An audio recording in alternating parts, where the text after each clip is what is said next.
Hello guys and welcome back to another episode of my career mode series. So starting off, we do have a game, I believe it's in the Capital One Cup against Arsenal. I knew this was going to be a tough game, so I decided to make some changes. I decided to put the young new signings on to start the game. So I decided to put Wellington Paulista, although he has only just signed for West Ham in real life, Redmond and Behzinga on the pitch. I also decided to just go through the squad just to see what other options I had. I decided to look at Andy Carroll, but then decided against it. I was just going through the squad thinking about changing it up, but I decided to go out with a strong squad just to see if I could manage to pick up at least a draw against Arsenal. But as you can see, in the 6th minute, Aaron Ramsey scored. And when Ramsey scores, the world just ends in itself. So I was really disappointed about that. But we do come back straight after their goal. And Carlton Cole, or Diarme, I believe that is quite unlucky to not get the header there. But Behzinga cuts back inside, manages to get a shot off, and that's just gone past the post, which I was pretty disappointed about. So we go in at half-time, 1-0 down to Arsenal, at home as well, which I was pretty disappointed about. But they are a strong team on this, and I am playing on world-class difficulty, so it is quite hard to play against teams like this. And then Ramsey with an absolutely fantastic strike again. The world's just collapsed on himself, and I don't know how Ramsey is doing so much damage. But them two goals were the difference between us two, and they managed to get the game, and they win it 2-0, and we didn't really have much of a chance in that game because Arsenal were such a strong side. But as you can see, it was transfer deadline day, so I decided to speed this bit up just so you guys could watch through. We didn't get no offers during transfer deadline day for any of our players, which was pretty good because we do need the squad depth throughout the team. So transfer deadline day has ended, but I'm looking to get a few people in the January transfer window, maybe some loans. I saw a comment saying get Eric Aubameyang, something like that, and Shaqiri. I suppose I could probably loan one of them because I don't have the funds at the moment. I believe I only have 1 million left after the signings that I've made of Butland, Redmond and Behzinga, so I don't have much money left.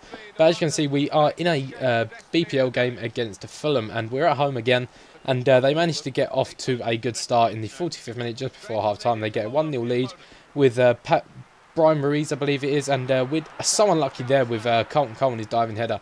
I'm really surprised that didn't go in, but their keeper did get down really nicely and managed to keep them out from a 1-1 draw.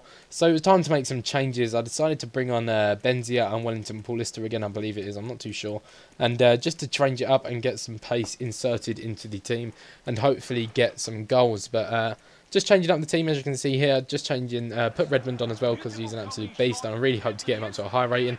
But as you can see there, Berbatov gets a nice little trampy goal, puts it in the bottom corner, but that's another 2-0 loss to Fulham, and really disappointed with that at home. We're on a pretty bad streak at the minute in the Premier League.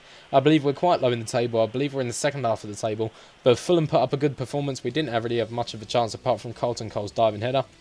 But that was the end of that game. And moving on into the next Premier League game, we do have a game against Norwich away, which I was hoping to try and get a win from because Norwich aren't exactly the strongest team. But in this game, I was looking to play Andy Carroll because he does end up being unhappy with his involvement at the end of this episode, as you will see. So decided to put him on, and then I decided against it because I looked at Marga's stats, and he does have 78 pace, which made me want to put that little bit of injection of pace into the team. So starting off with the action in the Norwich game, as you can see, it's quite early on in the game, just working the ball in and around the edge of the box, making some nice passing moves, and as you can see, Nolan with a fantastic strike drills it into the middle of the left side of the net in the 4th minute to give us the 1-0 lead, which I was really happy about away from home, just to try and get us on a winning streak again, which I hope we can do because we are in pretty poor form at the moment.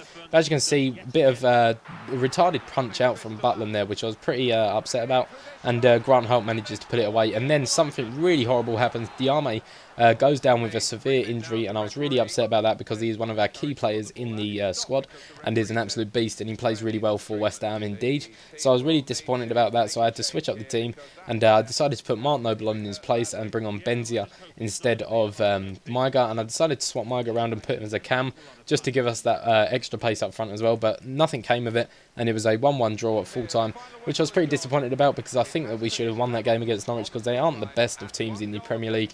But unfortunately, the game ended 1-1. So moving on to the next game. This episode has a lot of games in it. I believe it's 4 games. And we have a game against Sunderland. This game was really, really tight. And as you can see, we go in at half-time at 0-0. there wasn't really any major chances in the game, just a few here and there, but they wasn't nothing to take note of. So after half-time, I decided to make some changes, and I decided to bring on Shamak, and then I decided against it again. So I decided to bring on Behzinga again, because he is my favourite player at the moment, and just really want to boost his rating to get to a high rating, because he is an absolute beast once you start developing him, and decided to bring him on for the second half. And as you can see here, in the 88th minute, Behzinga played a lovely through ball to Redmond, and he has got the pace to accelerate beyond defenders, and he manages to slot that in near post, drilled it along the floor in the 88th minute, which I was really, really happy about, and that has surely given us the win for the game, and indeed it does.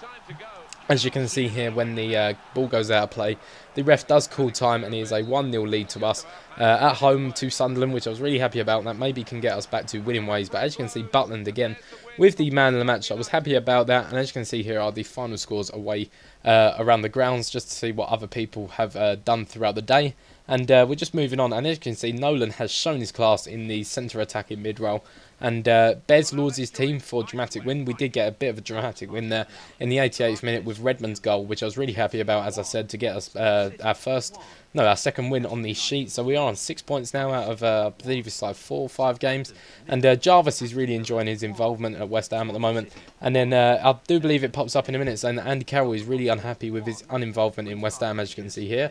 But that is the last action of the episode, guys. I hope you enjoyed this episode, and I will see you guys next time for episode 5. Peace.